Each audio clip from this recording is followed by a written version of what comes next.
أعوذ بالله من الشيطان الرجيم بسم الله الرحمن الرحيم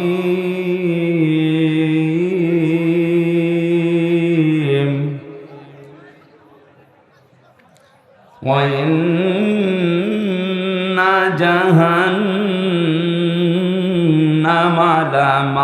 لموعدهم أجمعين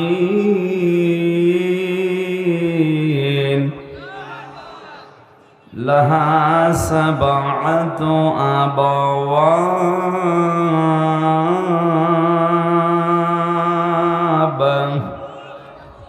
لكل باب منهم جزء مقسوم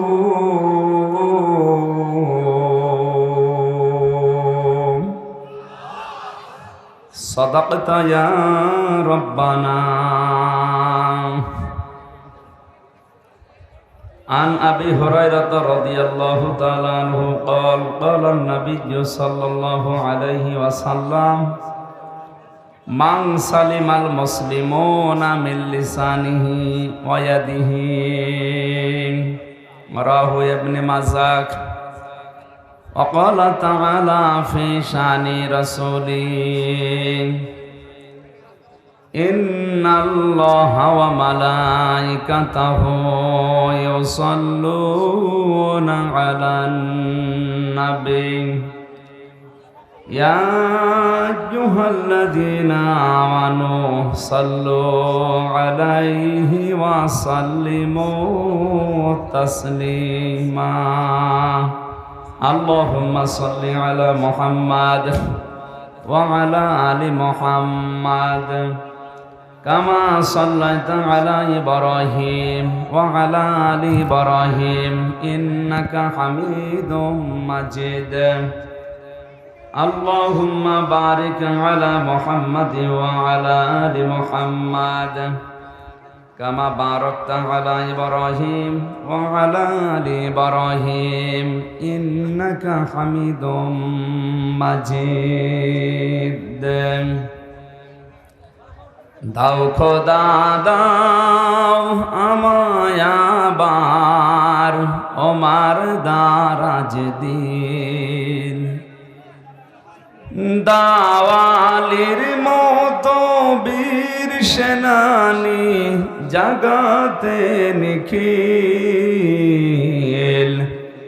দাও খোদা দাও আমায় আবার ওমার দারাজ দিল হামজাকে দাও ঘরে ঘরে জীবন দিতে ওয়াকাতরে আবার কাবা ভাঙতে এলে পাঠাওয়া বাবিল দাও খোদা দাও আমায় আবার ওমার দারাজ দিল। আলহামদুলিল্লাহ।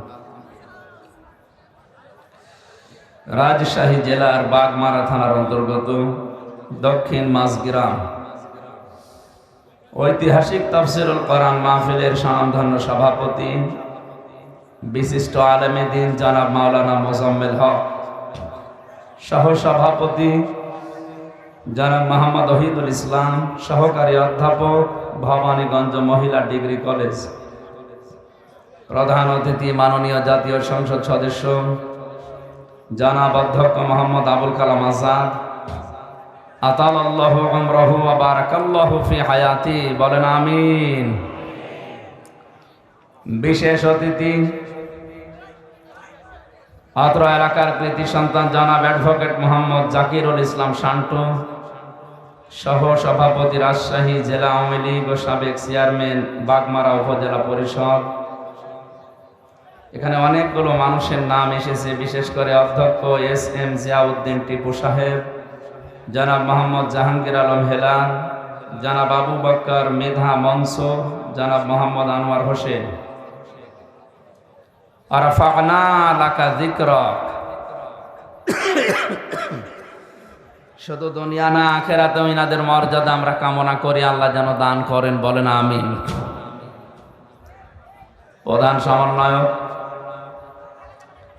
আপনাদের এলাকার সন্তান, বিশিষ্ট চিকিৎসাবিদ জনাব ডাক্তার মোহাম্মদ আব্দুল বারী, পরিচালক ভবানীগঞ্জ ক্লিনিক।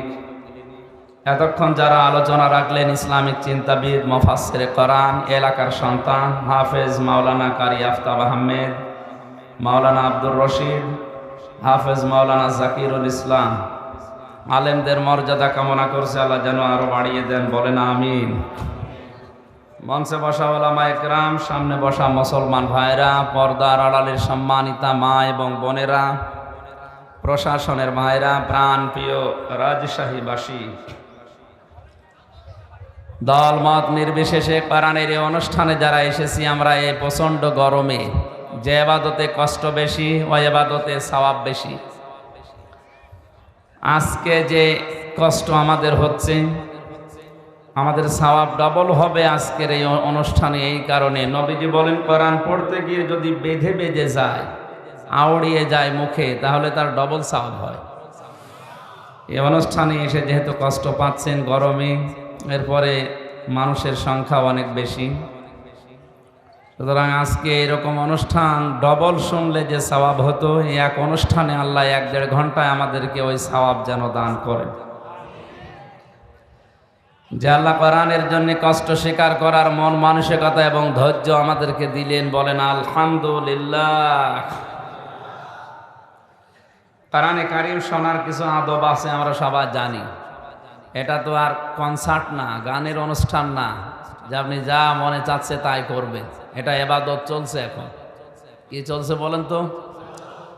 আর ইবাদত যেভাবে করা লাগে ওইভাবেই হবে, নয়তো আবার উল্টা গোনা হয়ে যাবে। আপনার না আসায় হয়তো ভালো ছিল। ফাস্তামিউ লাহু ওয়া আনসিতু, কোরআনে কারীম যেখানে তেলাওয়াত করা হয়, আরম্ভ করা হয়, চুপ থাকবা এবং শুনবা, দুইটাই ফরজ।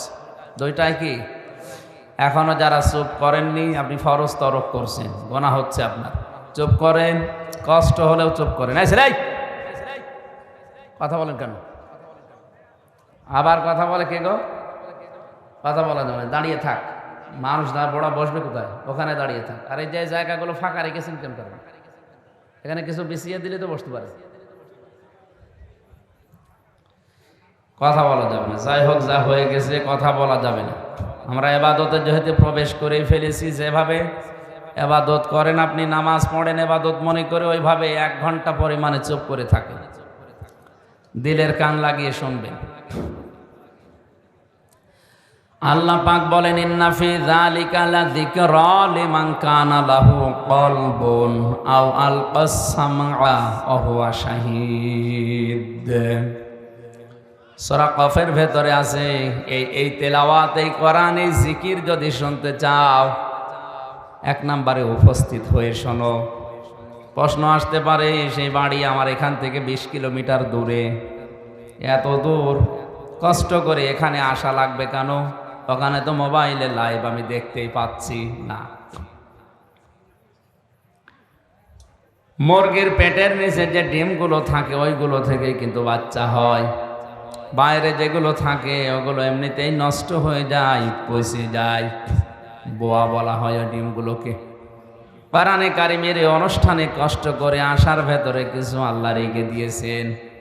এখানে আসলে যে জিনিসটা পাওয়া যাবে, আপনি লাইভ দেখে 20 কিলো দূর থেকে ওটা পাবেন না।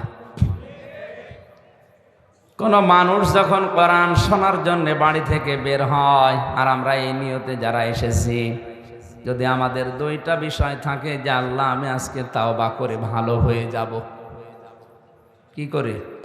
এখানে কেউ আসবেন না, বসেন, কিচ্ছু লাগবে না। আমি বুড়ো মানুষ না যে বারবার চা দেবেন, পানি দেবেন। ও দাঁড়িয়ে থাকার দরকার নেই, বসে থাকেন।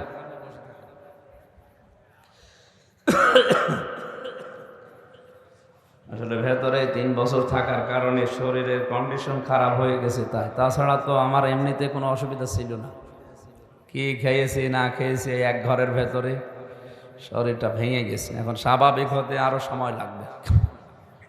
বের হওয়ার পরে ডাক্তার দেখিয়েছিলাম, উনি বলেছিল আপনি 12 ঘন্টা করে ঘুমাবেন। 12 ঘন্টা, 12 মিনিট ঘুমাতে দেয় না মানুষ। 12 ঘন্টা।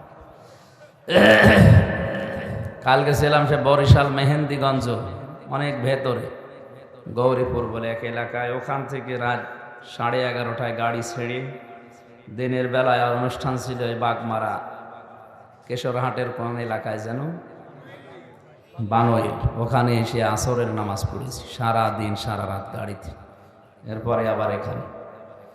শরীর সাপোর্ট করলে আমার কিছু দরকার হবে না ইনশাল্লাহ। দোয়া করছি আপনাদের কাছে, আল্লাহ যেন আমাকে সাপোর্ট করেন। রাজশাহীবাসী কোরআনে কারিমের প্রতি এই মহব্বত দেখে আমার একটা কথা মনে হচ্ছে, সূক্ষ্ম যে ষড়যন্ত্রগুলো এ দেশে কোরআনের বিরুদ্ধে চলছে, আমি বিশ্বাস করি কিয়ামতের আগে দেশে এগুলো সফল হবে না। আল্লাহ যেন আমার এই বিশ্বাসকে সত্যে পরিণত করেন, বলেন আমিন।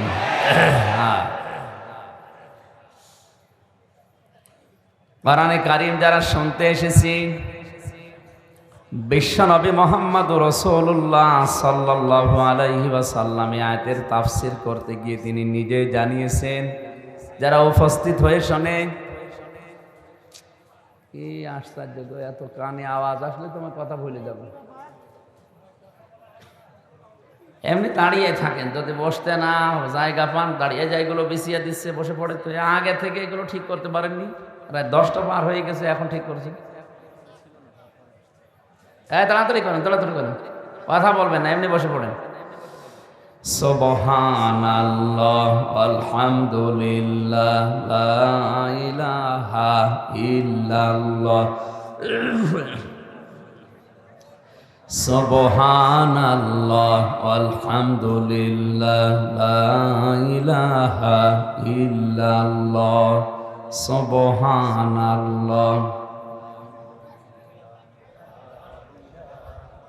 এই বসতে এত দেরি লাগে আপনাদের? বসেন, তাড়াতাড়ি বসে পড়েন।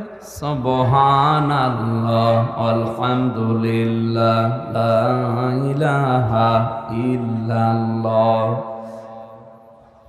লা ইলাহা ইল্লাল্লাহ মুহাম্মাদুর রাসূলুল্লাহ। রাজশাহীবাসী, আল্লাহ পাক বলেন, মানুষ যখন বাড়ি থেকে এই নিয়তে বের হয়েছে যে আল্লাহ আজকে আমি মাঝগ্রাম কোরআনের অনুষ্ঠানে যে তাওবা করে ভালো হয়ে যাব। কি আশ্চর্য না!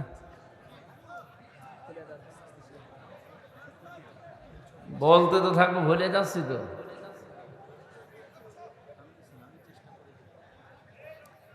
এইভাবে করলে হবে না, আমি মোনাজাত করে দিই।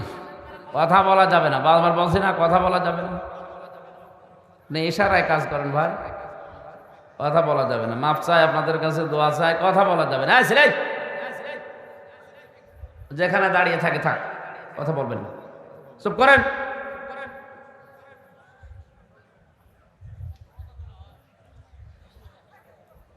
কোরআনে কারীম জানিয়েছে, ইল্লা মা তাবা ওয়া আমানা ওয়া আমিলা আমালান সালিহান ফাউলাইকা ইউবাদদিলুল্লাহু সাইয়্যাতিহিম হাসানাত। ইলা আখিরি আয়াত। আল্লাহ পাক সূরা ফুরকানের এই 70-71 নাম্বার আয়াতে জানিয়েছেন, কোন মানুষ যদি এই নিয়ত করে বাড়ি থেকে আসে, আল্লাহ আমি আজকে তাওবা করে ভালো হয়ে যাব। এখানে আমার প্রশ্ন আলেমদের কাছে, তাওবা আর ইস্তেগফার এটা কিন্তু এক জিনিস না। এই দুইটার শব্দ অক্ষর আলাদা আলাদা। ইস্তেগফার আপনি সব সময় করতে পারেন, আস্তাগফিরুল্লাহ আস্তাগফিরুল্লাহ, আল্লাহুম্মা গফিরলি, আল্লাহ আমাকে মাফ করে দাও। কিন্তু তাওবা যদি কেউ করে, আল্লাহ পাক গ্যারান্টি দিয়েছেন, তাওবা করলে ওর পেছনের যে অপরাধগুলো ছিল আমি আল্লাহ শুধু মাফ করে দেই না, ওই জায়গাটা পুরা ফাঁকা হয়ে যায়, পুরাটা নেকি দিয়ে ভরাট করে দেয়। আমার বয়স এখন 33 বছর।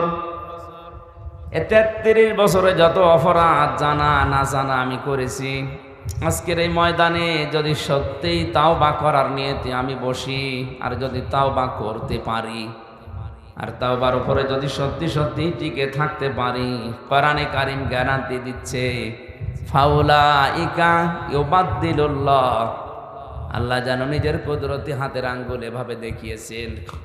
এটা তাফসীরে হাক্কানিতে পাবেন। আল্লাহ পাক যেন নিজের কুদরতি হাতে ভাবে আঙ্গুল দিয়ে ইশারা দিয়ে দেখাচ্ছেন রাজশাহী, বাগমারা আর এই মাছ গ্রামে এই ময়দানের মানুষগুলো কি, এই মানুষগুলো যারা তাওবা করার নিয়তে বসে আছে, ফাউলাইকা ইউবাদদিলুল্লাহ বাদদালা ইউবাদদিলু তাবদীলান ফাহুয়া মুবাদদিলুন, এটা বদল হয়ে যাবে, পাল্টিয়ে যাবে, পরিবর্তন হয়ে যাবে।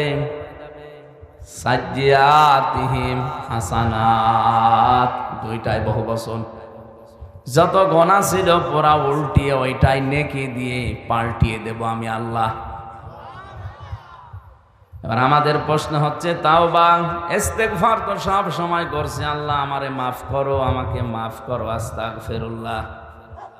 গফার থেকে শব্দটা ইস্তেগফার বা ইস্তেফাল, আর তাওবা এটা কিন্তু ওই শব্দ না। আপনি যদি সত্যি এখানে বসে আজকে তাওবা করার নিয়ত করেন, কত বড় বিশাল একটা বেনিফিট পাওয়া যাচ্ছে। জাকিরুল ইসলাম শান্ত সাহেব 50 বছর বয়স মনে করেন, এই 50 বছরে দুনিয়ায় যত অপরাধ করেছে, যে ধরনের অপরাধ হোক, সব আজকে কোরআনের ইজ্জতে তাওবার খাতিরে আল্লাহ মাফ করে জায়গাটা নেকি দিয়ে ভরাট করে দেবে। এটা কি এমনি এমনি দেওয়ার কথা? তাওবাটা কি জিনিস? তাহলে আমাদের দেশে বিভিন্ন দরবারে গেলে মানুষকে তাওবা পড়ায় পীর সাহেবরা, যে আস্তাগফিরুল্লাহ রাব্বি মিন কুল্লি যামবি ওয়া আতুবু ইলাইহি, হয়ে গেল না। এটা তাওবার একটা বাক্য। কোরআনে কারীম জানিয়েছে কোন মানুষ যদি সত্যি তাওবা করে তাহলে তাকে 2টা শর্ত মানা লাগবে, আর একটা সময় মেনটেন করা লাগবে। সূরা জুমার 24 নম্বর পারার 3 নম্বর পৃষ্ঠার 12 নম্বর লাইনের 53 নম্বর আয়াতে আল্লাহ দলিল দিয়েছেন, আমরা তাওবা যদি করতে চাই শর্ত মানা লাগবে কয়টা? আরো জোরে বলেন। সময় একটা। শর্তগুলো কি কি এবার দেখেন তো। এত বড় বিশাল লাভের জিনিস আল্লাহ আমাদেরকে ময়দানে আসার কারণে দিচ্ছে, এটা খেলা করার জন্য না। ওয়ানিবু ইলা রাব্বিকুম ওয়াসলিমু লাহু মিন ক্বাবলি আইয়াতিয়াকুমুল আযাবু সুম্মা লা তুনসারুন। এটা তাফসীরে ফি জিলালিল কোরআনে পাবেন। সাইয়্যিদ কুতুব শহীদ রহমাতুল্লাহ আলাইহি তাফসীর করতে গিয়ে লিখেছেন, কোন মানুষ যদি সত্যি তাওবা করে তাকে ফিরে আসা লাগবে 1 নম্বরে আল্লাহর দিকে। কার দিকে? এই শব্দটা শুনতে যত সহজ মনে হচ্ছে, প্র্যাকটিক্যাল লাইফে শব্দটা মিলানো অত সহজ না। কোন মানুষ যদি বলে আল্লাহ আমি তোমার দিকে ফিরে আসলাম, এ কথা বলার কারণে তার জীবনে অনেক কিছু ছাড়া লাগতে পারে। কথার ওজন টের পাচ্ছেন আপনি? না না, কথার ওজন টের পাওয়ার কথা আলেমদের। এ পৃথিবীতে কেউ যদি বলে আল্লাহ আমি তোমার দিকে ফিরে আসলাম, ওর জীবনে বহু জিনিস ছেড়ে দেওয়া লাগতে পারে। হয়তো এতদিন লাল পানি খেয়েছে, অনেক আনন্দে ছিল, ওই লাল পানি ছেড়ে দেওয়া লাগবে না? লাগবে না? এতদিন মেয়ে বউ বেটার বউকে বেপরদায় চালিয়েছে, কেউ যদি বলে আল্লাহ তোমার দিকে ফিরে আসলাম, ওইটাও ছেড়ে দেওয়া লাগবে। আর ওইটা ছেড়ে দেওয়া কি অত সহজ? আপনি যদি আজকে যে বলেন আমি আল্লাহর দিকে ফিরে এসেছি, তওবা করে এসেছি ময়দান থেকে, আর তোমাদেরকে এভাবে রাস্তায় যেতে দেব না, এমনও বউ আছে বলবে তোর ভাত আমি খাবো না। এই শব্দটা বলা যত সহজ ছিল, প্র্যাকটিক্যালি মিলানো অত সহজ। সূরা বুরুজের তাফসীরে পড়েছিলাম, ওই যে জালিম বাদশার নাম আমরা শুনেছি, তাকে ইউনূস এই লোকটা জীবন্ত মানুষদেরকে অগ্নিকুণ্ডের ভেতরে যখন ফেলছিলেন, একটা ছোট মাসুম বাচ্চাকে প্রথমে যখন ফেলে দিয়েছে, তার মা কান্নাকাটি করছিল। আগুনের ভেতর থেকে বাচ্চাটা আওয়াজ দিচ্ছে, মা এটা আগুনের কুণ্ডলী না, এটা ফুল বাগান। তুমিও আমার মতো লা ইলাহা ইল্লাল্লাহ শব্দটা উচ্চারণ করে চলে আসো, আমার মতো তুমিও বাগানে থাকতে পারবে। এ দৃশ্য দেখে ওই বাদশার যে মন্ত্রী ছিল, সেও ছিল জালেম। এ দৃশ্য দেখার পরে চিন্তা করছে, প্রচন্ড অগ্নিকুণ্ডের ভেতরে, এ প্রজ্বলিত আগুনের ভেতরে যদি এই কালিমা পড়ার পরে ফুল বাগান মনে হয়, আমার জীবনের মন্ত্রিত্ব পাওয়ার পরও আমি এরকম বাগান পাইনি। আমি আজকেই তওবা করলাম, আমি ফিরে আসলাম। বাদশার কানে কথা যাওয়ার সঙ্গে সঙ্গে তার মন্ত্রিত্ব থেকে তাকে বাদ দিয়ে দিয়েছে। এত বড় কঠিন জিনিস হারানোর পরেও কিন্তু সে তাওবা ত্যাগ করেনি। আর আপনি আজকে এখান থেকে আনিব ইলা রব্বিকুম, এ শব্দ শোনার পরেই মনে করছেন তো সহজ শব্দ, আল্লাহর দিকে ফিরে আসা, এই আর কি আপনি মিলিয়ে দেখেন আপনার জীবনে কত কিছু ছেড়ে দেওয়া লাগতে পারে। 2 নাম্বার শর্তটা আরো কঠিন, আসলিমু লাহু, আত্মসমর্পণ করা লাগবে। এটা শিখিয়েছিলেন আমাদের জাতির পিতা হযরত ইব্রাহিম নবী আলাইহিস সালাম। আত্মসমর্পণ আল্লাহর বিধানের সামনে কি করে করা লাগে, তার জীবনে 50টা পরীক্ষা দিয়ে তিনি আমাদেরকে দেখিয়েছেন। وَإِذِ ابْتَلَى إِبْرَاهِيمَ رَبُّهُ بِكَلِمَاتٍ فَأَتَمَّهُنَّ قَالَ إِنِّي جَاعِلُكَ لِلنَّاسِ إِمَامًا قَالَ وَمِنْ ذُرِّيَّتِي قَالَ لَا يَنَالُ عَهْدِي الظَّالِمِينَ। সূরা বাকারার 124 নম্বর আয়াতে আল্লাহ বলেন, আমি ইব্রাহিমকে পদে পদে পরীক্ষা নিয়েছি জীবনে। এখানে আয়াতে আমার আল্লাহ 50টা পরীক্ষার নাম দিয়েছেন। এটা তাফসিরে ফি জিলালিল কোরআনে পাবেন। প্রতিটি পরীক্ষায় হযরত ইব্রাহিম নবী উত্তীর্ণ হয়েছিলেন। তার ঈমানের যে পরীক্ষা ছিল, ঈমানের পরীক্ষা ছিল 10টা, আমলের পরীক্ষা ছিল 30টা, তার খাসলাত বা অভ্যাসের পরীক্ষা ছিল 10টা। এই 50টা পরীক্ষা পড়া কোরআনে আল্লাহ সাজিয়েছেন। আমি জেলখানায় 3টা বছর বসে বসে মাওলানা মামুনুল হকের সাথে আমি এই বিষয়গুলো শেয়ার করে করে সাবজেক্টগুলো বানিয়েছিলাম। 50টা পরীক্ষা যদি তাফসীর আকারে একটা একটা করে বলা হয় 50 দিন লাগবে, এত কথা আছে। ঈমানের পরীক্ষা মহান আল্লাহ তাকে 10টা নিয়েছিলেন। আমার তো বিষয়ে কথা নাই, জন্য আমি শুধু টাচ দেই। আমলের পরীক্ষা নিয়েছিলেন তার জীবনে 30টা। সূরা আহজাবের 34, 35, 35 নাম্বার আয়াতে আল্লাহ বিষয়গুলো তুলে ধরেছেন। সূরা তাওবার 111 নাম্বার, 12 নাম্বার আয়াতে এগুলো আল্লাহ তুলে ধরেছেন। সূরা মুমিনুনের 1 থেকে 12 নাম্বার আয়াত পর্যন্ত আল্লাহ বিষয়গুলো তুলে ধরেছেন। 30টা পরীক্ষায় তিনি 30টাই পাশ করেছিলেন। তার শরীরের ভেতরে স্বভাব সংক্রান্ত কিছু বিষয় আল্লাহ পরীক্ষা নিয়েছিলেন 10টা পরীক্ষায় তিনি উত্তীর্ণ। এই 50টা পরীক্ষায় পাশ করার পরে আল্লাহ তাকে ঘোষণা দিয়ে জানিয়েছেন, তোমাকে আমি মানব জাতির জন্য নেতা ইমাম বানিয়ে দিলাম। হযরত ইব্রাহিম সঙ্গে সঙ্গে বলেছিলেন, আল্লাহ নেতৃত্ব দেওয়ার এই গুণাবলী এটা কি শুধু আমিই পেয়েছি, নাকি আমার সন্তান আদি দুনিয়ায় যারা আসবে তারাও এটা পাবে, যে তারাও নেতৃত্ব দিতে পারবে? ভালো করে শুনবেন। ক্বালা ওয়া মিন যুররিয়াতি, আমার সন্তান আদি যারা আছে তারা কি নেতৃত্ব দিতে পারবে মানব জাতিকে? আল্লাহ পাক সঙ্গে সঙ্গে জবাব দিয়েছিলেন, ক্বালা লা ইয়ানালু আহদিজ জালিমিন। এই যে ইয়ানালু, এটা মোসারে, বর্তমান ভবিষ্যৎ, প্রেজেন্ট ফিউচার। আহাদ মানে অঙ্গীকার করা, ওয়াদা করা। আল্লাহ বলেন কোন জালেমের জন্য আমি আল্লাহর কোনো অঙ্গীকার নেই, ওয়াদা নেই। তার মানে আয়াত দিয়ে আল্লাহ ফতোয়া দিয়েছেন কিয়ামত পর্যন্ত কোন জালেম পৃথিবীর মানব জাতির নেতৃত্ব দিতে পারবে না। অথচ আজ পৃথিবীর বড় বড় জালেম যারা, তারাই নেতা হয়ে বসে আছে। তারা আজ ইমানদারদেরকে নিষেধ করে যে তোমরা এ লাইনে আসার দরকার নেই।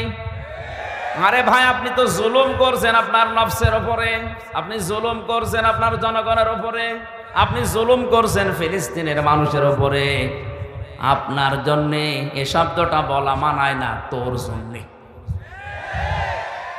এই নেতানিয়াহুর মতো এই জঘন্যতম বেয়াদবকে আপনি বলা সাজে না, ওরে বলা লাগবে তুই। তোর জন্য পৃথিবীতে নেতৃত্ব দেওয়াই জায়েজ নেই। তোর অনুসারে দুনিয়াতে যারা আছে তাদেরও নেতৃত্ব দেওয়া হারাম। আপনি কি মনে করছেন ওরা আল্লাহ একজন আছে বিশ্বাস করে না? করে।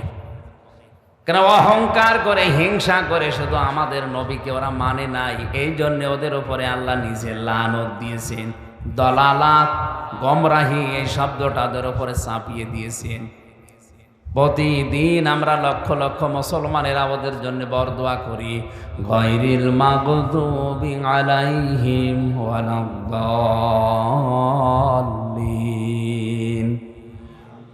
এই শব্দটা বলা হয় না? 17 ওয়াক্ত নামাজ, 17 রাকাত নামাজ যদি কেউ ফরজ নামাজও পড়ে প্রতিদিন, সুন্নত নফল মুস্তাহাব নাও পড়ে, শুধু ফরজ নামাজ পড়ে, তাও 17 বার এই বরদোয়া আপনি ইহুদি খ্রিস্টানদের উপরে দিতে আসেন 5 ওয়াক্ত নামাজে। আর যদি নফল সুন্নত পড়েন, ওয়াজিব পড়েন, তাহলে কয়েকশো বার আপনার মুখ দিয়ে আল্লাহ একটা কথাই বের করে নিচ্ছে, বলো যে তোমাদের উপরে আল্লাহর লানত, গজব, তোমরা গোমরাহ। কিয়ামত পর্যন্ত ইহুদিদের উপরে আল্লাহর লানত, আল্লাহর গজব। তাফসীরে আমি যে 2টা কারণ পেয়েছি এদের উপরে গজব নাযিল করা, আল্লাহ রাব্বুল আলামিন 2টা কারণের ভেতরে দিয়েছেন। ওরা সত্যকে সত্য জানার পরেও মানত না, হিংসা করে আর অহংকার করে। ওদের তাওরাতে, ওদের ইনজিলে লেখা ছিল আমাদের নবী মুহাম্মদুর রাসূলুল্লাহ শেষ নবী, সর্বশ্রেষ্ঠ নবী। কিন্তু নিজেদের ধর্মে, ইহুদি ধর্মে, খ্রিস্টান ধর্মে মুহাম্মদুর রাসূলুল্লাহ আসে নাই। এই কারণে তারা জানার পর অহংকার করে, হিংসা করে মানত না। যে সত্যকে সত্য জানার পরে যদি কেউ হিংসা করে, অহংকার করে, না মানে, আল্লাহ পাক বলেন কিয়ামত পর্যন্ত তার উপরে আমার লানত, আমার বরদোয়া, আমার গজব। বলেন নাউজুবিল্লাহ। এই আয়াত পড়ার পরে মনে হচ্ছে এটা শুধু এখন আর ইহুদি খ্রিস্টানদের উপরে নেই, এটা আমাদের উপরেও এখন চাপতেছে। কারণ এখানে হাজারো মুসলমান সত্যকে সত্য জানার পরও আজ অনেকে মানতে চায় না, হিংসা করে আর অহংকার করে। ও কিন্তু জানে যে কুষ্টিয়া থেকে আমির হামজা এসেছে, ওর বাবার কথা বলবে না, কথা বললে কোরআন দিয়েই বলবে, দলিল দিয়েই কথা বলে। এরপরও হিংসা করে মানে না, না এ তো আমার দলের মুরিদ না, এ তো আমার দলের লোক না। যে হিংসা করে, অহংকার করে মানে না, এগুলো এক প্রকার ইহুদি খ্রিস্টানদের মতো। রাজশাহী বিভাগে নেই।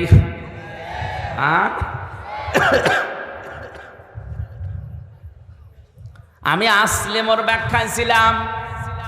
জাতির পিতা ইব্রাহিম আলাইহিস সালাম আসলিমও করেছিলেন যেভাবে। উম্মতি মুহাম্মদি আমরা যারা দাবি করছি যে তাওবা করে ভালো হয়ে যাব, আমরা যদি তার মতো আসলিমও করতে পারি। গাছের মাথায় বসে কোড়াল দিয়ে কাঠ কাটছিলেন। আল্লাহ পাক বলেন আসলিম ইয়া ইব্রাহিম, হে ইব্রাহিম আত্মসমর্পণ করো। গাছের মাথায় বসে প্রশ্ন করেছিলেন কিভাবে? বলেন ওখান থেকে খাতনা করো।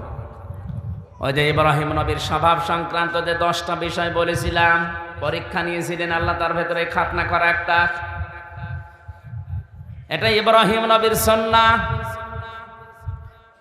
তাকে যে 10টা বিষয়ে তার শারীরিক পরীক্ষা আল্লাহ নিয়েছিলেন, তার ভেতরে এই খাতনা করা একটা। গাছের মাথায় বসে কোড়াল দিয়ে কাঠ বাদ দিয়ে খাতনা করে বললেন আসলাম। শব্দটা কত কঠিন আপনি জানেন? বদরের ময়দানে পরীক্ষা দিয়েছিল সাহাবায়ে কেরাম এই আয়াতের। হযরতে সিদ্দিক আকবর রাদিয়াল্লাহু তাআলা আনহুর সন্তান আব্দুল্লাহ যুদ্ধের পরে এসে বলছে, বাবা আমি কিন্তু জিহাদের ময়দানে বদরে তোমারে পেয়েছিলাম, কিন্তু তুমি আমার বাবা, এজন্য আমি কিছু বলি নাই। হযরতে আবু বকর সিদ্দিক ওই সময় বলেছিলেন, সন্তান তুমি আমার যুদ্ধের ময়দানে পাবার পরও সুযোগ পেয়েও কিছু বলো নাই বাবা মনে করি। আল্লাহর কসম করে বলছে, আমি যদি তোমার একবার দেখতে পেতাম আর আমি যদি সুযোগ পেতাম, কসম হয় আল্লাহর, তুমি আমার সন্তান, এটা আমার মনে থাকতো না। কারণ আমি কোরআনে কারিমের আয়াত পড়েছি, ইনস্তাহাব্বুল কুফরা আলাল ঈমান, যে সন্তানাদি, যে স্ত্রী, যে ভাই ভগ্গর, যে মা বাবা, এরা যদি আল্লাহ রাসূলের পরিবর্তে, ইমানের পরিবর্তে কুফরিকে বেশি ভালোবাসে, তাদের সাথে সম্পর্ক রাখা যাবে না। তারা এই আয়াতটা বাস্তব জীবনে মিলিয়েছিল, আমরা অনেকে মিলাতে পারি না। কোরআনে কারিমের আয়াতগুলো বিশেষ করে মধ্যপ্রাচ্যে যারা আছে মুসলমানেরা, আর আমরা এই বাংলাদেশ, ভারত, পাকিস্তানে যারা আছি, তারা কিন্তু কোরআনের আয়াত একই আছে, বাস্তব প্রেক্ষাপট মিলাতে গিয়ে আমরা আলাদা করে ফেলি। আমি রিমান্ডে থাকাকালীন এক হিন্দু অফিসার, ওর অনেকগুলো আয়াত দেখলাম মুখস্থ আছে। আমার বংশ হুজুর একটা কথা বলি, আপনি তো মাওলানা মানুষ, আপনি তো বিভিন্ন জায়গায় ওয়াজ করেন, আমি সরকারি কাজে 2 বছর ইয়ামেনে ছিলাম, ওমান, ওখানে থাকাকালীন আমি দেখেছি ওনাদের কোরআনে কারিম হাদিস মেনে নেওয়ার, আমাদের কোরআনে কারিম হাদিস মানা, এই 3টা দেশে এক না। মানে আপনি তো হিন্দু, অন্য জাতির লোক, কিভাবে কি বোঝেন? আমি যে দোকানে খাবার খেতাম, দোকানের মালিক বসে আছে, টাকা নিচ্ছে ক্যাশ, আর যেখানে খাবার দেয় হোটেলের বয় বলা হয়, ওটা ওই মালিকের নিজের আপন ছোট ছেলে। মানুষকে রুটি দেয়, পানি দেয়, এগুলো সব টেনে দেয় তরকারি। ডাক দিয়ে একদিন বললাম, ভাই আপনি এই দোকানের মালিক, এত টাকা পয়সা আপনার, আর আপনার নিজের ছেলে, ওকে মানুষের মতো মানুষ না করে ওরে বড় একটা জায়গায় তুলে না দিয়ে আপনি কি করেছেন? ছেলেকে হোটেলের বয় বানিয়েছেন। একটা কথা হলো, উনি ওনার ভাষা দিয়ে বুঝিয়েছে, ভাই আপনি কোন দেশের মানুষ আমি জানি না, তবে অনেকদিন আপনি আমার হোটেলে খাবার খানের জন্য আপনাকে বলছি, এটা আমার নিজের ছেলে হতে পারে। কোরআনে কারিম এবং নবীর হাদিস আমার সামনে আছে, ইয়া আইয়ুহাল্লাযীনা আমানু ইন্না মিন আজওয়াজিকুম ওয়া আওলাদিকুম আদুওয়াল লাকুম ফাহযারুহুম ইলা আখিরি আয়াত। ওই হিন্দু অফিসার আমাকে বলছিল, হুজুর এ দোকানের মালিক আমাকে কোরআনে কারিমের সূরা তাগাবনের এই 14 নাম্বার 15 নাম্বার আয়াত আমাকে শোনালো। আমারও কোরআনের অনেক আয়াত মুখস্থ আছে, আমি বাংলা সহ মুখস্থ করেছি। আমাকে মনে বোঝাতে চেয়েছে যে আল্লাহ পাক জানিয়েছেন, ইমানদারেরা তোমাদের স্ত্রী সন্তান কখনো কখনো তোমাদের শত্রু হয়ে দেখা দেবে, সুতরাং তাদের থেকে সতর্ক থাকবা। আমার এই সন্তানটাকে আমি যা মনে করি, আপনাকেও আমি একই জিনিস মনে করি, কারণ আল মুসলিম আখুল মুসলিম, মুসলমান মুসলমানের ভাই। আপনি জাতিতে কি, আপনাকে তো আমি চিনি না, কিন্তু মুসলমান মনে করি বলছি। আমার এই নিজের আপন সন্তানকে আমি যা মনে করি, পৃথিবীর 175 কোটি মুসলমানকে আমি তাই মনে করি না। এখানে বোঝার চেষ্টা করেন তো, কথাটা কি বোঝাতে চাইলেন তিনি? যে আমার দায়িত্ব ছিল নবীর হাদিস অনুযায়ী আমার এই সন্তানের একটা সুন্দর নাম রাখা, আমি ওর নাম রেখে দিয়েছি আব্দুর রহমান। 2 নাম্বারে ওকে আমি দ্বীনের শিক্ষা দেওয়া, এটা আমার দায়িত্ব ছিল।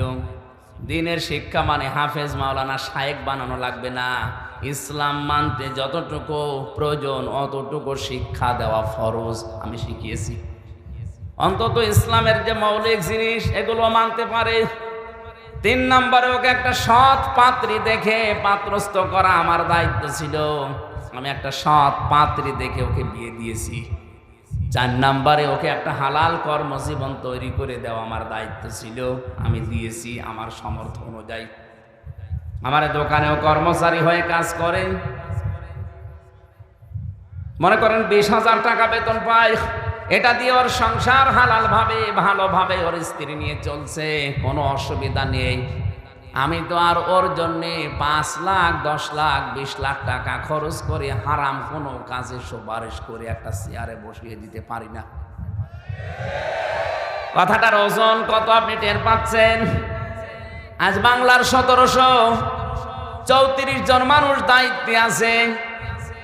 এই ওমানের এই দোকানদার মুসলমানের মতো যদি এদের মন মানসিকতা তৈরি হয়ে যেত, এই দেশে ঘুষ নেওয়ার জন্য পিটিয়েও লোক পাওয়া যেত না। তিনি কি বোঝাতে চেয়েছেন? যে আমার সন্তানের উপরে হাদিস অনুযায়ী 4টা দায়িত্ব ছিল আপনার, আমি পালন করেছি। আমি কোরআনের আয়াতও সামনে রেখেছি। যেহেতু আমার শত্রু, ওর থেকে সতর্ক থাকা লাগবে।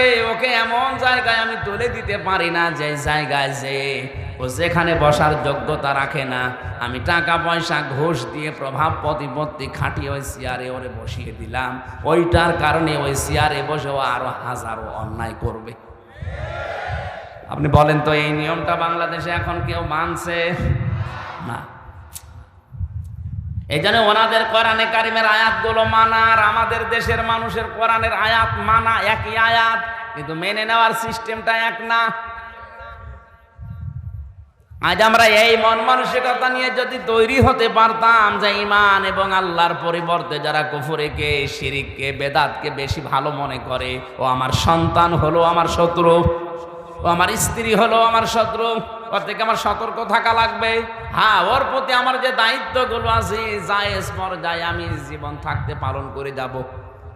ওকে আমার দিনের শিক্ষা দেওয়ার দরকার ছিল, আমি শিক্ষা দিয়ে দিয়েছি।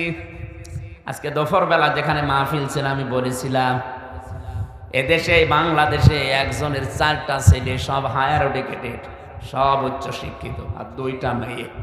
6 ভাই বোন মিলে বাবার সম্পদগুলো নিজেদের নামে লিখে দিয়ে এই 95 বছর বয়সী এই বৃদ্ধকে পাঠিয়ে দিয়েছে রাস্তায়। যা অনেকে শোনার পরে একটু আফসোস করলো, দেখলাম বলছে নাউজুবিল্লাহ। কেন আপনি নাউজুবিল্লাহ বলবেন? এ দোষ কি শুধুমাত্র ওই 6 ছেলে মেয়ের? ওই মুরব্বীর দোষ নেই?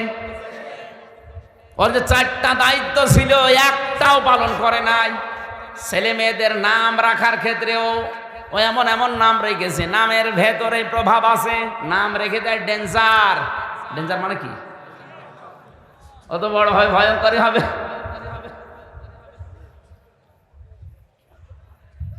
নাম রেখে দিয়েছে বুলেট, ও তো যারে তারে মারবে। নামের একটা প্রভাব আছে। তা আমি একটা সুন্দর নাম, আমার দায়িত্ব ছিল বাবা হিসাবে, মা হিসাবে আমি রেখে দিয়েছি। ওকে দিনের শিক্ষা দেওয়ার দরকার, আমি দিয়েছি। ওই বাবাটাকে এমনি আজ 95 বছর বয়সে রাস্তায় ছেড়ে দেয়নি। ও তো কিছুদিন পরে রাস্তায় মরে যাবে, কুকুরে শ্রীগালে ডেনে পড়ে থাকবে, টেনে টেনে খাবে। আমার তো ঘটনা দেখার পরে ফেসবুকে এতই মনে হচ্ছে যে বাংলাদেশে আজ অনেকের কপালে এটা অপেক্ষা করছে। এ লোকটা তার 6টা ছেলে মেয়েকে অনার্স মাস্টার্স করিয়েছে, কিন্তু বাবা কি, আল্লাহর পরে বাবার স্থান, এটা এই সন্তানেরা জানে না। এমন শিক্ষা ব্যবস্থায় শিক্ষিত করেছে, যদি ওরে আপনি প্রথমে 3 বছর কোরআন শেখাতেন এই 6টা ছেলে মেয়েকে, দুনিয়া একদিকে চলে গেলে ওই 95 বছর বয়সী বৃদ্ধ বাবাকে রাস্তায় ছেড়ে দিত না। আমাদের শিক্ষা ব্যবস্থায় যেহেতু সিস্টেমগুলো এখন অনেকাংশে নেই, আমরা নিজেরা মুসলিম হিসাবে সচেতন হয়ে, আমি গ্যারান্টি দিচ্ছি আপনাকে, কোরআন সামনে নিয়ে ছেলে মেয়ে হোক 3টা বছর তাকে কোরআনে কারিমের শিক্ষাটায় রাখেন। এরপরে তাকে ডাক্তার, ইঞ্জিনিয়ার, বৈজ্ঞানিক যাই বানাবেন বানান। ও যত বড় হবে কোনো দিনও এইটা ভুলবে না যে আপনি কিন্তু আল্লাহর পরে আপনার স্থান। এখনো পর্যন্ত যদি ওই মুরব্বীর মতো রাস্তায় শেষ বয়সে আসতে না চান, ডেনে পড়ে মরে কুকুরের খাবার হতে না চান, ছেলে মেয়েদেরকে এখনো 3 বছর কোরআনে কারিমের শিক্ষায় অভ্যস্ত করেন। দোকানদার ওনাকে বলছে, ভাই আমি 3 বছর আমার কোরআনে কারিম শিক্ষার যে ব্যবস্থা আমাদের শিক্ষা ব্যবস্থায় ছিল, আমার সন্তানকে আমি শিখিয়েছি। ও ইসলামের মৌলিক বিষয়গুলো এখন জানে, যে 5 ওয়াক্ত নামাজ পড়া লাগে, রোজা রাখার আগে রমজানে সম্পদ এই পরিমাণ থাকলে যাকাত দেওয়া লাগে, এই পরিমাণ সম্পদ থাকলে হজ করা লাগে, আল্লাহর পরে মার বাবার স্থান, এই মৌলিক বিষয়গুলোর জানা আছে, আমি ওকে জানিয়ে দিয়েছি। 3 নম্বরে ওকে একটা সৎ পাত্রী দেখে আমি পাত্রস্থ করেছি। বিয়ে দেওয়ার সময় আমি ওর শ্বশুরের কাছ থেকে যৌতুক নেইনি। যে সমস্ত বাবা আর মারা ছেলে মেয়েকে বিয়ে দেওয়ার সময় যৌতুক নেন, আপনি ছেলেকে মেয়ের বাবার কাছে বিক্রি করে দিয়েছেন। আপনি হয়তো টের পাচ্ছেন না গোপনে কি হয়। যৌতুক নিয়ে যারা বিয়ে করে ওরা সারা জীবন ওই স্ত্রী লোকের কাছে গোলামের মতো থাকে। কিছু হলেই কিন্তু রাতে খোঁটা দেবে। এই কথা বলছেন না কেন? আপনি তো ছেলে বিয়ে দেননি, ছেলেকে আপনি বিক্রি করে দিয়েছেন। আমার ছেলেকে আমি ওই করি নাই, আমার ছেলেকে আমি একটা সৎ পাত্রী দেখে যৌতুক নেইনি, বিয়ে দিয়ে এনেছি। আর আমাদের দেশে যৌতুক নেইও। 4 নম্বরে ওকে আমি একটা হালাল কর্মজীবন আমার সামর্থ্য অনুযায়ী তৈরি করে দিয়েছি। আজ বাংলার প্রতিটি বাবা, প্রতিটি দায়িত্বশীল যদি এই মনে করে কোরআনের এই আয়াতটা, সূরা তাগাবুনের এই আয়াতটা মেনে নিত, বাংলাদেশে আল্লাহর কসম ঘুষ চলতো না। প্রত্যেকটি মানুষের ভেতরে এই সেন্স থাকতো যে কার জন্য আমি করব। আমার ছেলের জন্যে, আমার গ্রামের ছেলের জন্যে, কুষ্টিয়ার জেলার ছেলের জন্যে, রাজশাহীর ছেলেও তা, কুষ্টিয়ার ছেলেও তা, আমার নিজের আপন ছেলেও তা, সবই আমার কাছে সমান। শত্রু হলে আমার নিজের ছেলেও শত্রু হতে পারে, শত্রু হলেও কুষ্টিয়ার ওই ছেলেও শত্রু হতে পারে। কথা বলেন না কেন? আল্লাহ আমাদেরকে কোরআনের আয়াতটা এইভাবে অনুধাবন করে মানার তৌফিক দান, বলেন আমিন। হযরত ইব্রাহিম নবী আলাইহিস সালাম যেভাবে আত্মসমর্পণ করেছিলেন, সত্যি সত্যি যদি ওভাবে আল্লাহর 500 বিধান আছে কোরআনে, জানার পরে আপনি মাথা নত করে দেন, স্যালেন্ডার করেন, এই 2টা শর্ত মানবেন। কখন? মিন ক্বাবলি আইয়াতিয়াকুমুল আযাবু সুম্মা লা তুনসারুন। আল্লাহ পাক বলেন, ওই আযাব আসার পূর্বে তোমার এই 2টা শর্ত মানা লাগবে, যখন তোমাদেরকে আর সাহায্য করা হবে না। রাজশাহীবাসী মন খুলে বলেন, আমাদেরকে সাহায্য করা হবে না কখন? মরণের সময়। কখন? বলেন বলেন। আর মরণ তো আসবে 71 সালে। কখন? 41। এখন বসে আসি, দাঁড়াতেও না পারি। কথা বলেন না কেন? সুতরাং আমাকে শর্ত মেনে নেওয়া লাগবে 2টা, সময় মেনটেন করা লাগবে 1টা। শর্ত তো আমরা কম বেশি জানলাম, অনেকে মেনে নেওয়ার সিদ্ধান্ত হয়তো নিয়েছেন যে আল্লাহর দিকে আমি আজকে ফিরে আসব, আল্লাহর বিধানের সামনে আমি আত্মসমর্পণ করব। এতে যদি অনেক কিছু ছেড়ে দেওয়া লাগে আমি রাজি আছি। ইব্রাহিম নবী ছাড় দিয়েছিলেন না? তার বাবাকে ছেড়ে দিয়েছেন।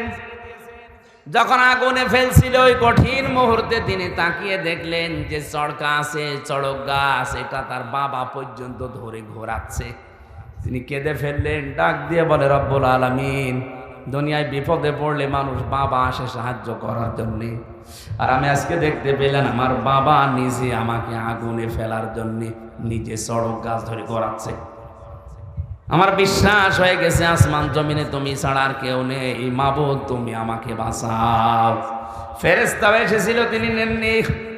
আল্লাহ পাক তার এই ঈমানটা দেখার পরে আগুন পর্যন্ত ফুল বাগান বানিয়ে দিয়েছেন। সালামান শব্দ দিয়ে পুরা আগুনের বাগান, আগুনের কুণ্ডলকে আল্লাহ সালামান দিয়ে বেহেশতের বাগান বানিয়ে দিয়েছেন। আমার রাজশাহীবাসী, আমি আবার বলছি, এই শর্ত 2টা যদি সত্যি আজকের এই ময়দানে এসে আমরা মেনে নেওয়ার সিদ্ধান্ত নিতে পারি, আর সময়টা যদি মেনটেন করতে পারি যে না 41, 71 না, এখনই মরণ এসে যেতে পারে, সুতরাং আমি এক্ষুনি পরিবর্তন হয়ে গেলাম। আল্লাহর ঘোষণা মিথ্যা হবে না। বাড়ি যাওয়ার আগে আপনাকে মনে হবে যে আপনার মা কেবল প্রসাব করেছে, আপনি বেগুনা ব্যক্তির মতো হয়ে যাবেন। এই নিয়তেই তো আমরা এসেছি নাকি? বলেন। আল্লাহ পাক আমাদেরকে সূরা ফুরকানের এই ৭০-৭১ নাম্বার আয়াত আমাদের জীবনে যেন কার্যকর করে দেন, বলেন আমিন। দরুদ আর সালাম পড়ে আজকের তেলাওয়াতকৃত আয়াত, গুরুত্বপূর্ণ দুইটা আয়াত পড়েছি সূরা হিজর থেকে ৪৩-৪৪ নাম্বার আয়াত। আমার যতটুকু কোরআনের উপরে আয়াত আছে, আমি যতটুকু তাফসিরে আয়াতের উপরে দেখেছি, আমার তো মনে হচ্ছে এই যে গরমে ১-১.৫ ঘন্টা না, কিয়ামত পর্যন্ত আয়াতের কথা বললেও কথা শেষ হবে না। এত কথা আল্লাহ লুকিয়ে রেখেছেন, শুধু টান দিয়ে বের করা লাগবে। আজকে আমরা চেষ্টা চালাবো তাফসির আকারে আবিষ্কার করার, ইনশাআল্লাহ। জবান খুলে কোরআন শোনার জন্য পড়েন। আউযু বিল্লাহি মিনাশ শাইতানির রাজিম। বিসমিল্লাহির রহমানির রহিম।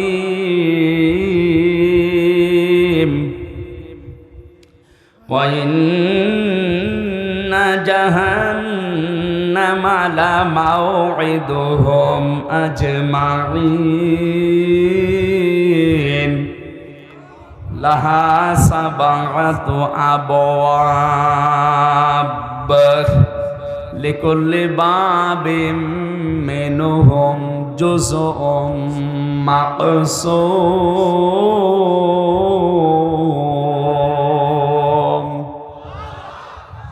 সাদাকাল্লাহুল আযীম। সূরা হিজর, কোন সূরা? হিজর মানে পাহাড়ের পাথর। কিসের পাথর?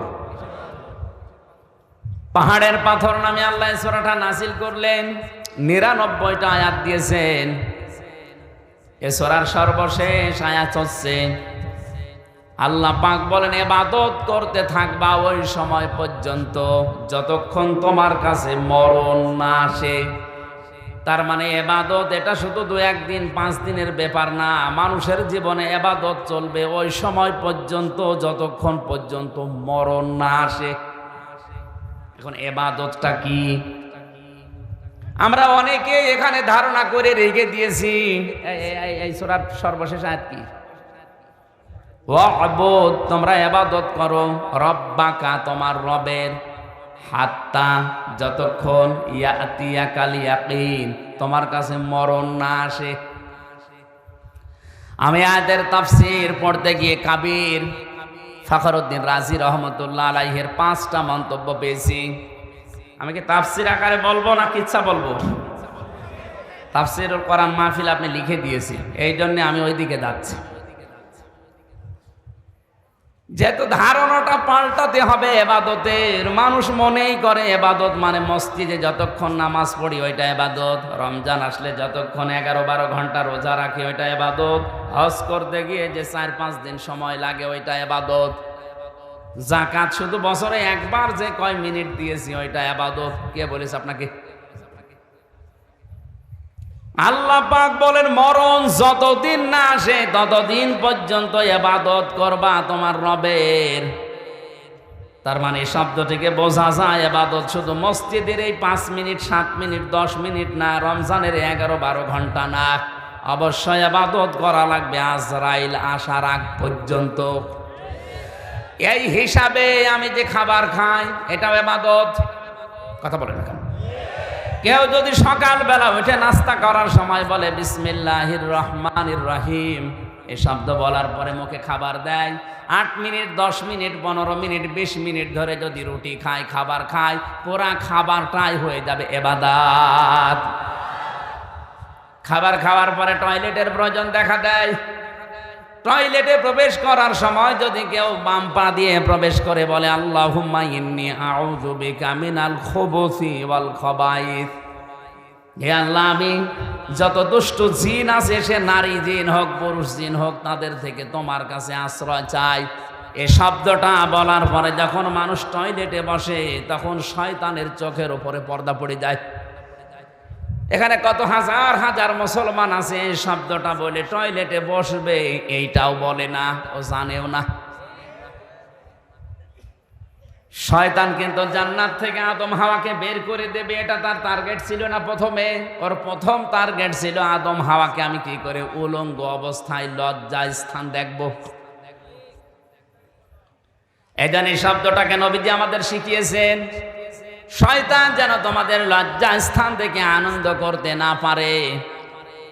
আজ যারা নিজেদের শরীরকে উন্মুক্ত করে গোপন অঙ্গগুলো মানুষকে দেখিয়ে আনন্দ পায়, বুঝবেন ওইটার ভেতরে আর শয়তানের ভেতরে কোনো পার্থক্য নেই। আমরা বাংলাদেশ সহ একটা বিশ্বে একটা প্রাণী দেখি, কুকুর, 1-1.5 হাত লেজ, কথা বলেন না কেন? অথচ লেজটা পুরো উল্টো করে দেখিয়ে মানুষকে বলে যা দেখবি দেখ। ও কিন্তু ঢেকে রাখলে রাখতে পারে, এ কথা বলছে না কেন? ও ঢেকে রাখলে রাখতে পারে, লজ্জা স্থান উন্মুক্ত করে মানুষকে দেখে আরো আনন্দ পাচ্ছে। আজ যারা নিজেদের গোপন অঙ্গকে, যে সমস্ত বিষয়গুলো ঢেকে রাখা দরকার ছিল, এগুলো যারা জনগণকে দেখিয়ে উন্মুক্ত করে আরো আনন্দ উল্লাস করে, বুঝবেন এইটা আর কুকুর সমান।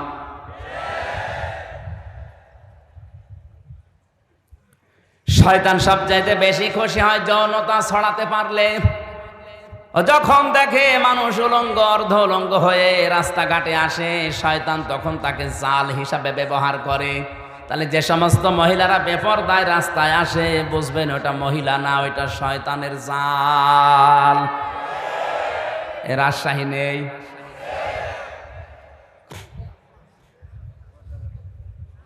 কোন মহিলাকে নবীজি দাজ্জুস বলেন নাই হাদিসে, আর দাজ্জুস লা ইয়াদখুলুল জান্নাহ, এটা মুযাক্কার শব্দ।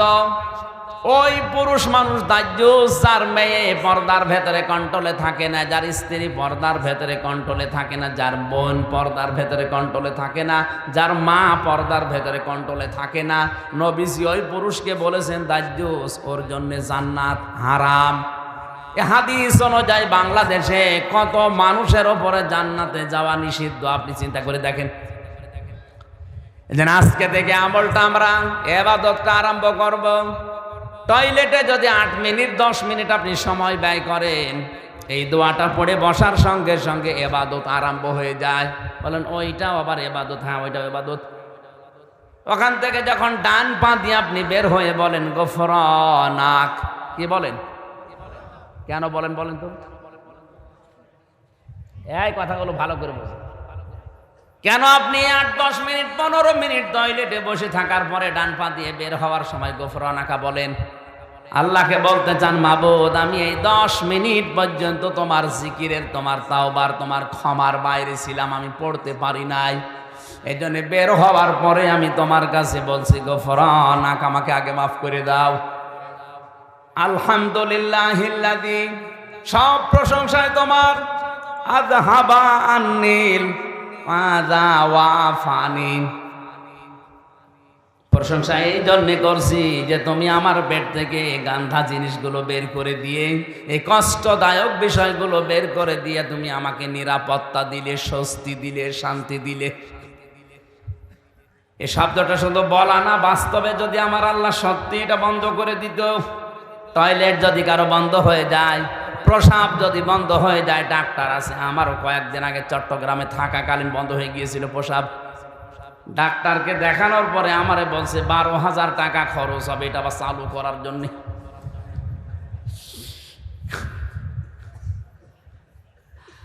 আল্লাহ পাক যদি আপনার বন্ধ করে দিত, শরীরের কত জার্মগুলো আল্লাহ পায়খানা প্রসাবের মাধ্যমে দিনে আল্লাহ বের করে দিচ্ছে। এই জন্য তো আপনি শুকরিয়া আদায় করলেন। এই যে যতক্ষণ থাকলেন পুরো 8-10 মিনিট আপনার ইবাদত হিসাবে গণ্য হয়ে গেছে। বলেন সুবহানাল্লাহ। এবার আমার আসল কথা, এই খারাপ খেয়াল করেন। এই যে 7-8 মিনিট আমি যাই বললাম টয়লেট নিয়ে যাওয়া আসা, এই ইবাদতটা নিয়ে অনেকে কিন্তু আনন্দে আছে যে না অসুবিধা নেই, এটা ভালো কথাই বলছে। আরে ভাই, 8-10 মিনিট টয়লেটে থাকা যদি ইবাদত হয়, বিশ্বনবী যে 10 বছর কোরআন দিয়ে রাষ্ট্র চালালেন, এটা ইবাদত না? এটা শুনলে আপনার গায়ে জ্বালা করে। তাহলে আমি কি খালি টয়লেটের ওয়াজ করব? টয়লেটের আদব কায়দা, এই কথাগুলো শুনলে খুব ভালো লাগছে। হুজুর আরো বলেন 10 মিনিট ধরে। 10 মিনিটে যদি আপনি এত আনন্দ পান, 10 বছরে আপনার আনন্দ আরো বেশি পাওয়া দরকার। ওই আনন্দটা আমরা দুনিয়ার বিষয় মনে করে ছেড়ে দিয়েছি। এই জন্য আজ তামাম দুনিয়ার মুসলমানেরা জুলুমের শিকার। কথা কত দূর গেল আপনি মনে হয় টের পাননি? টের পেয়েছি? সুতরাং এবাদত শুধু টয়লেট না, এবাদত শুধু প্রসাব পায়খানা না, এবাদত এই পৃথিবীকে কোরআন দিয়ে চালানো এবাদত। যতদিন আজরাইল না আসে এই দায়িত্ব আমাকে পালন করতেই হবে, পালন করাই লাগবে। এই সূরার মূল কথা, শেষের কথা এইটাই ছিল। আমি পড়েছি 43 আর 44 নাম্বার আয়াত। এর উপর প্রথম থেকে আল্লাহ আলোচনা করেছেন আদম আর হাওয়াকে নিয়ে, তাদেরকে বানানো, তাদেরকে সেজদা দেওয়া, তাদেরকে কিছু শেখানো, এই সমস্ত কথাগুলো ছিল। আল্লামা আদম আল আসমা কুল্লাহা সুম্মা আরাদাহুম, এই আয়াতের ব্যাখ্যায় আমরা অনেকেই মনে করি আদম এবং হাওয়াকে মহান আল্লাহ পাক শুধু নাম শিখিয়েছিলেন আদমকে, এ কচু, আলু, পটল, ঝিঙ্গা না। ওনাকে যত গুরুত্বপূর্ণ বিষয় দুনিয়াতে আছে সব ন্যায় এবং অন্যায়ের মৌলিক বিষয়গুলো একটা ক্লাসে আল্লাহ তাকে শিখিয়েছিলেন। আসমা এসএম এর বহু বছর। এর ভেতরে তাফসিরের ভেতরে আমি পেয়েছি পৃথিবীতে যত ন্যায় এবং অন্যায় এর মৌলিক বিষয়, যত বিবেক কাজ করে, সব ওই ক্লাসে আল্লাহ আদমকে শিখিয়েছিলেন। কারণ ক্লাস নিয়েছে সরাসরি কে? আর ছাত্রকে আদম নবী। জায়গা কোনটা? আপনি কি একটু চিন্তা করতে পারেন? যিনি ক্লাস নিচ্ছেন তিনি সরাসরি আল্লাহ, যিনি ক্লাস করছেন তিনি সাধারণ মানুষ না, তিনি নবী। আর যে জায়গায় ক্লাস হচ্ছে এটা রাজশাহী ভার্সিটি না, কোন জায়গা? এত বড় একটা গুরুত্বপূর্ণ ক্লাসে আলু, পটল, ঝিঙ্গা এইটা শেখাবে আপনার মনে হয়? ওগুলো তো এমনি শেখানো যায়। উনি শিখিয়েছিলেন এইটা মানব জীবনের ন্যায় কি অন্যায় কি এইগুলো আল্লাহ ওই ক্লাসে শিখিয়েছিলেন। এই জন্যে বাবার পক্ষ থেকে আমরা ওইটা অটোমেটিক পেয়ে গেছি। ন্যায় কোনটা অন্যায় কোনটা এটা আমরা এমনিতেই জন্মগতভাবে বুঝি, কারণ ওই বাবার পক্ষ থেকে পেয়েছি। এই কথাগুলো প্রথম দিক থেকে এর উপর প্রথমে ছিল। আল্লাহ রাব্বুল আলামিন শেষ পর্যন্ত আদম আলাইহিস সালামকে জানিয়ে দিলেন, হে আদম, তোমাকে আমি পাঠিয়ে দিলাম তোমার স্ত্রী এবং ওই শয়তানকে সাথে দিয়ে, সাথে পাঠালাম আমার হেদায়াত, আমার পথ নির্দেশিকা। যদি মেনে আসতে পারো যেখান থেকে পাঠিয়ে দিলাম আবার এই জায়গায় ফিরিয়ে নিয়ে আসবো। আর যদি মেনে নিয়ে আসতে না পারো, ওয়া ইন্না জাহান্নামা লামাউইদুহুম আজমাইন, যারা মানবে না তাদেরকে ওই শয়তানের সাথে একত্রিত অবস্থায় জাহান্নামে পাঠাবো। কোন জায়গায়? বলেন বলেন। এবার আলোচনা শুরু করছে আয়াত থেকে। আল্লাহ রাব্বুল আলামিন যে হেদায়েত বাণী পাঠিয়েছেন যুগে যুগে, তার সর্বশেষ হেদায়েতের নাম হচ্ছে কোরআনে কারীম। হুদাল লিন্নাস, হাদা বায়ানুল লিন্নাস।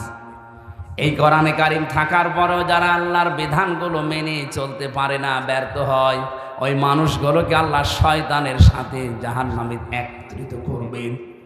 এটা বচন দিয়েছেন।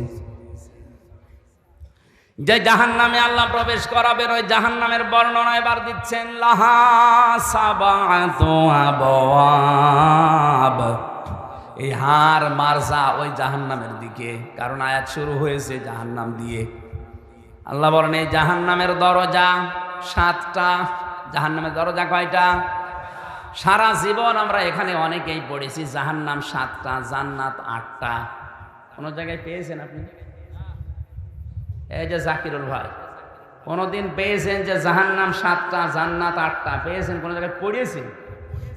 শুনিয়েছেন? শুনে কোরআনে কারিমে সূরা হিজরের 44 নম্বর আয়াতে আল্লাহ দলিল দিচ্ছেন জাহান্নাম একটা, তার দরজা 7টা, জান্নাত একটা, দরজা 100টার উপরে। আমরা হয়তো 8টা বেশি জানি তাই বলি, আমরা 7টা বেশি জানি তাই বলি এগুলো, কিন্তু জাহান্নামের স্তরও অনেকগুলো আছে। এই আয়াতের ভেতর আল্লাহ 7টার বর্ণনা দিচ্ছেন। লাহা সাবাতু, সাবাতু মানে কি? 7। বাবের বহু বচন আবওয়াব, জাহান্নামের দরজা 7টা। লিকুল্লি বাবিম মিনহুম জুজউম মাকসুম, দুনিয়াতে যে যে ধরনের অপরাধ করবে আল্লাহ তাকে ওই দরজা দিয়ে প্রবেশ করিয়ে শাস্তি দেবে। প্রত্যেকের জন্য আলাদা আলাদা দরজা আছে। এখানে আমি প্রাইমারি স্কুল না কি যেন দেখলাম, তাহলে 1 থেকে 5 পর্যন্ত এই প্রাইমারিতে পড়ায়, এর আলাদা আলাদা ক্লাসরুম আছে না? কথা বলেন।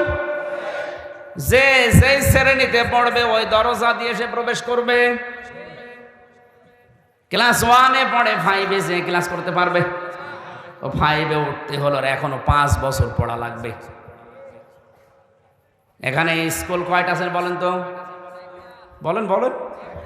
ক্লাসরুম।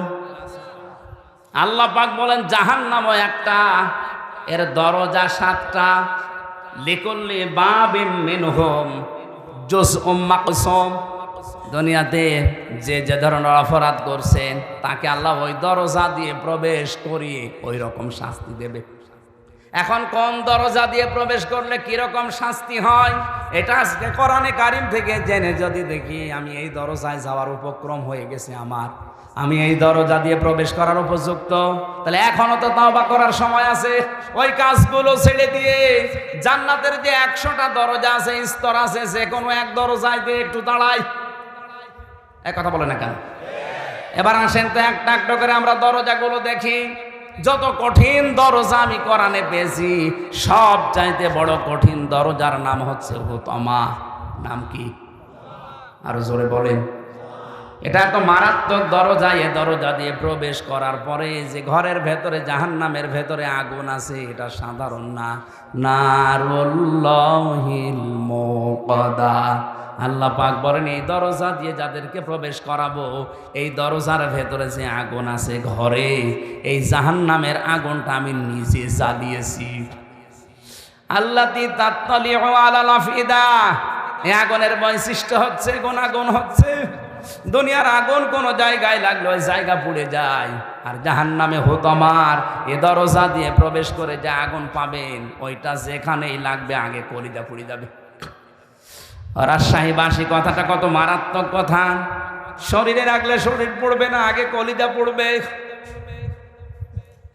এখন এই মারাত্মক ভয়ঙ্কর জাহান্নামের এই দরজা দিয়ে প্রবেশ করবে কারা? মানুষ হত্যা করেছে যারা, জেনা করেছে যারা, না একেবারে ছোট ছোট অপরাধের কথা আল্লাহ দিয়েছে, যেটাকে আমরা গোনায় মনে করি না। এখন দেখেন তো আমাদের ভেতরে এটা আছে কিনা। আমি কথা কি বোঝাতে পারছি? কথা বুঝতেছে? প্রথম নম্বর দরজার নাম হুতমা। এখানে যাবে কারা? ওয়াইলুল কুল্লি হুমাযাতিল লুমাযা। যারা সামনে পেছনে মানুষের নিন্দা করে, বদনাম করে। এখন বলেন বাংলাদেশে এই দোষে দোষী মানুষ নেই? সামনে পেছনে মানুষের যারা বদনাম করে বেড়ায়, মানুষের নামে আন্দাজে দোষ দেয়, যে খারাপ ধারণা করে একজনের প্রতি, এটা যে কত বড় ভয়ঙ্কর অপরাধ। এই অপরাধটা বাংলাদেশে যদি না থাকতো, আমার তো মনে হয় হাজারো মানুষ জুলুম থেকে বেঁচে যেত। আমার জীবনে যে 3টা বছর কেটে গেল জেলখানায়, আমারও তো ধারণার উপরে কিচ্ছু জানি না ও বিষয়ে, আন্দাজে বলছে তুমি এটা করতে পারো, তোমার কথা শুনে এরকম করেছে, এই ধারণা করে আমার আপনি খাটালেন, অথচ আমি কিছুই জানি না ও বিষয়ে। শুধু আমি একা না, হাজারো মানুষ আজ এই ধারণার বশবর্তী হয়ে মিথ্যা অভিযোগে অভিযুক্ত হয়ে অনেকেই বিভিন্ন জেলখানায় আছে। জমি জায়গা নিয়ে মারামারি ছিল, গন্ডগোল ছিল, এখন আর পেরে উঠছে না, করবে কি? 4 বছরের নাতি দিয়ে এর নামে ধর্ষণের মামলা দিয়ে জেল খাটাচ্ছে 7 বছর। আপনার বিশ্বাস না হলে আপনি রাজশাহী চলেন। গাজীপুরের কাশিমপুর কারাগারে আমরা 10,000 মানুষ ছিলাম, 4 জেল মিলে। আমার মনে হয় নারী পুরুষের এই ধর্ষণ মামলাটায় প্রায় ওখানে 3,000। সব এরকম, কিচ্ছু জানি না। হয়তো মারামারি হয়েছিল 10 বছর আগে, ওরে ঘায়েল করবে কি দিয়ে? কিছুই পায় না। যখন 3 বছরের ছোট নাতি দিয়ে ওর নামে ধর্ষণের মামলা চালিয়ে 7 বছর জেলে দিয়েছে। মানুষের প্রতি একটা ধারণা করা কত খারাপ, মারাত্মক। তাফসিরের ভেতর থেকে এবার শোনাচ্ছি শিক্ষার জন্যে। এটা যারা করছেন তারা থামেন, নয়তো আপনার জন্য হুতমা নামক দরজা কিন্তু উন্মুক্ত হয়ে আছে। ওই দরজায় যে ফেরেশতা আছে তার নাম মালেক। নাম কি? ও কিন্তু দাঁড়িয়ে আছে, যেই যাবেন বলবে এদিকে আয়। কেন আসলি হুতমায়? এ জায়গায় কেন আসলি? এটা তো খারাপ জায়গা, আল্লাহ জ্বালিয়েছে আগুন। তুই দুনিয়ায় থাকতে কথাগুলো শুনিস নাই? কাল্লা লায়ুম বাজান্না ফিল হতমা অমা আদরাকা মাল হতমা। আপনি জবাব দিতে পারবেন না, এই জন্য জবাব আমি এখন দিয়ে দেই। আন্দাজে কারো সামনে পেছনে বদনাম করবেন না, উল্টা পাল্টা ধারণা কারো উপরে করবেন না। ধারণা করা এটা যে কত বড় মারাত্মক অপরাধ। ইমাম মালিক রহমতুল্লাহ আলাইহির জামানার একটা কাহিনী আমি তাফসিরে পেয়েছি। একটা মহিলা মারা গেছে, তাকে ধোয়ানোর জন্য পাশের বাড়ির এক মহিলা এসেছে লাশ ধোয়াবে। ভালো করে শিক্ষা নেওয়ার জন্য শুনবেন। টয়লেট পরিষ্কার করিয়েছে, হঠাৎ এই রানের উপরে যে হাত দিয়েছে, হাত গেছে আটকে, আর ছড়ে না। বহু চেষ্টা করছে, কয়েক ঘন্টা ধরে হাত ছড়ছে না। এলাকায় যিনি ইমাম সাহেব ছিলেন তিনি ফতোয়া দিলেন, এক কাজ করেন, এই জীবিত মহিলার তো হাত কাটা যাবে না, এই মরা মহিলার চামড়া কেটে ওখান থেকে বাদ দিয়ে দেন। মৃত মহিলার স্বামী আর সন্তান বলছে, না আমার স্ত্রীও ভালো, আমার মাও ভালো। মারা গেছে সে নেককার মহিলা, তার লাশ কেটে এখন বাদ দিয়ে দেবেন চামড়া, আমরা মানি না। দরকার হয় যদি বেশি প্রয়োজন হয় ওই মহিলার হাত কেটে বাদ দিয়ে দেন। ওই মহিলার স্বামী বলছে, না আমার স্ত্রী নেককার, আমার মন মতো। আমি এখানে একটা প্রশ্ন করছি, আমি স্বামী সহ যত স্বামী বসে আছে, কোরআন আমার সামনে আছে, 100% আল্লাহকে সাক্ষী রেখে গ্যারান্টি দিতে পারবেন যে আপনার স্ত্রী আপনার কাছে 100% মন মতো? হাত তোলেন তো একজন দেখি। আন্দাজ হাত তুললে কিন্তু আমি ক্যামেরা দিয়ে জিজ্ঞাসা করব। সম্মানিত মা বড় নামে হাসির খোরাকে দেয় না, থামেন। এত বড় বড় নেতা এখানে বসে আছে, কই হাত তোলা সাহস পাচ্ছে না? জাকির ভাই তো বলতে পারছে না যে আমার বউ আমার কাছে 100% মন মতো? আমিও পারছি না। আমি ভয়তে হাত তুলি, কারণ রেকর্ড হচ্ছে, ম্যাডাম আমার বাড়ি বসে দেখছি না। সম্মানিত মা বোনেরা যারা বসে আছেন, কারা জানি না, বিভিন্ন মহিলা প্যান্ডেলে, আর এটা তো মহিলা প্যান্ডেলে 10,000 20,000 মহিলা না, তাম পৃথিবী এখন লাইভ চলছে। এটা লক্ষ লক্ষ মহিলারা এখন এর সামনে বসে আছে। এখানে যদি 50,000 মানুষ থাকে, একটা বুড়ো মানুষ হাত তুলেছে, ও আজ বাদে কাল কবরে যাওয়ার কথা। ও বললেই কি আর না বললেই কি, এতগুলো মানুষ আমরা কেউ যেই বলেছে আল্লাহর দিকে সাক্ষী রেখে বলেন, কেউ আর হাত তুলতে সাহস পাচ্ছে না। তার মানে জান্নাতে যাওয়া মহিলা এখন কম না বেশি? ওই একটার বউ শুধু যাবে।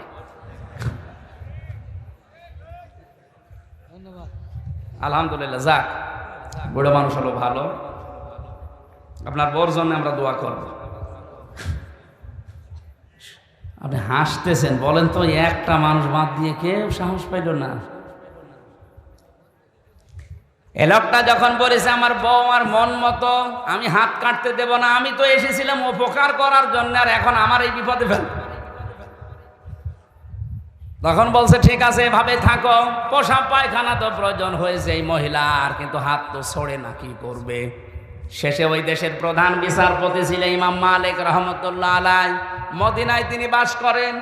ঘোড়ায় নিয়ে তাকে ঘোড়ায় চড়িয়ে নিয়ে আসা হচ্ছে।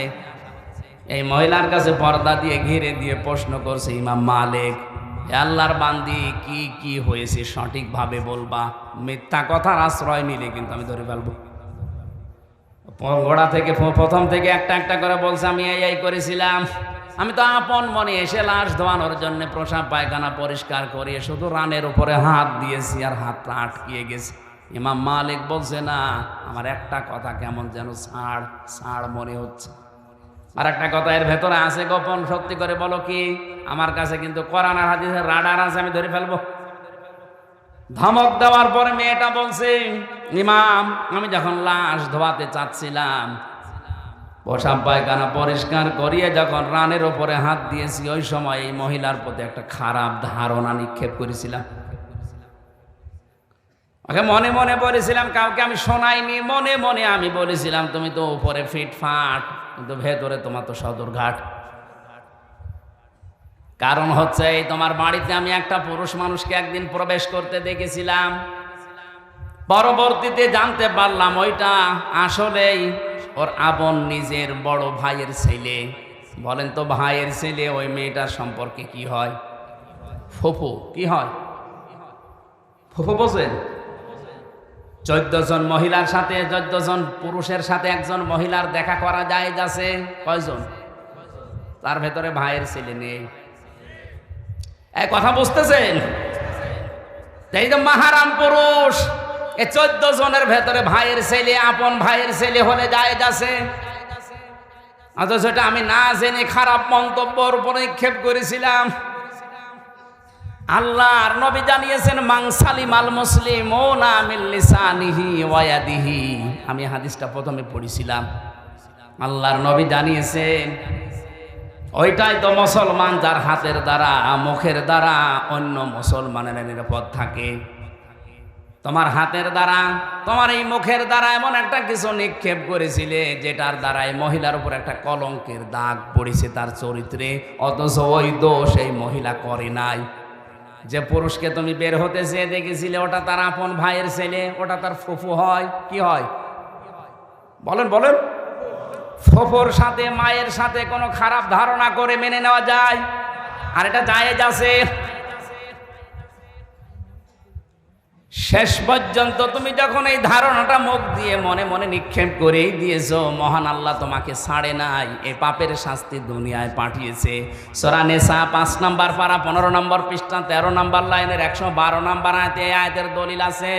ওমাই ইয়াকসিব খাতিয়াতান আও ইসমান সুম্মা ইয়ারমি বিহি বারিয়ান ফাকাদ হিতামালা বুহতানা ওয়া ইসমান মুবিনা। এটা ইবনে কাসিরে আছে।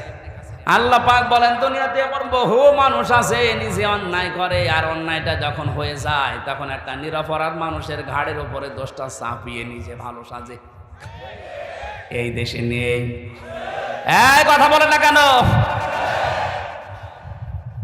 নিজে অন্যায় কাজ করেন, নিজে ঘুষ খান, নিজে সুদ খান, আর একটা নিরপরাধ মানুষের উপরে দোষটা চাপিয়ে দিয়ে তার জীবনটা নষ্ট করে দেন। আল্লাহ বলেন ফাকাদ ইহতামালা বুহতানা ওয়া ইসমাম মুবিনা। এরকম অপরাধ যারা করে তারা যেন প্রকাশ্য পাপের বোঝা বহন করে নিয়ে বেড়ায়।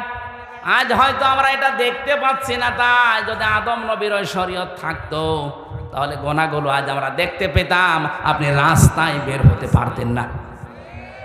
বাংলাদেশে বহু মামলা যারা দায়ের করে, এই মামলাগুলোর আয়ু যারা আছে, মামলাগুলোর বাদী যারা আছে, আমার তো মনে হয় হাজারো মানুষ ধরা খেত, রাস্তায় বের হতে পারতো না। তুমি যখন এই অন্যায়টা করেই ফেলেছ, তোমার শাস্তি আছে কোরআনে কারিমে 2টা।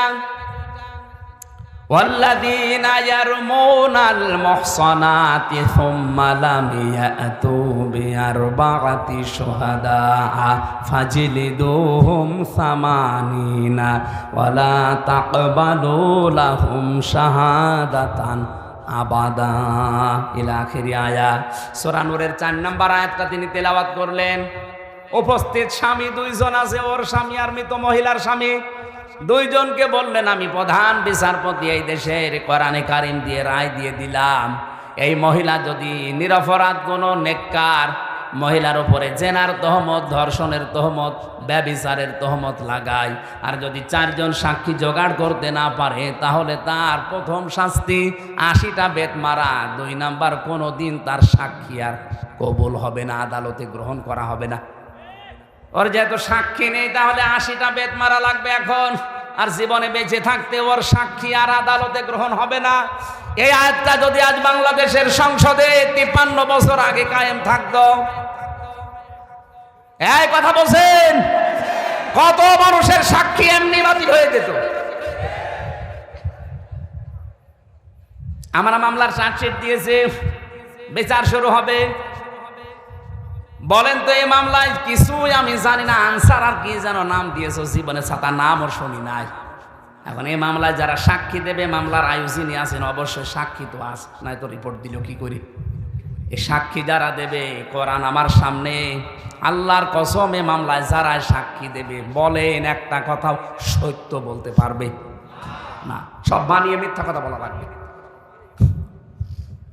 যারা কোনো নিরপরাধ মানুষের উপরে কোনো দোষ চাপিয়ে ওটা যদি সত্যি সত্যি না হয়, প্রমাণ না হয়, তাহলে 2টা শাস্তি কোরআন তাদের দিয়েছে।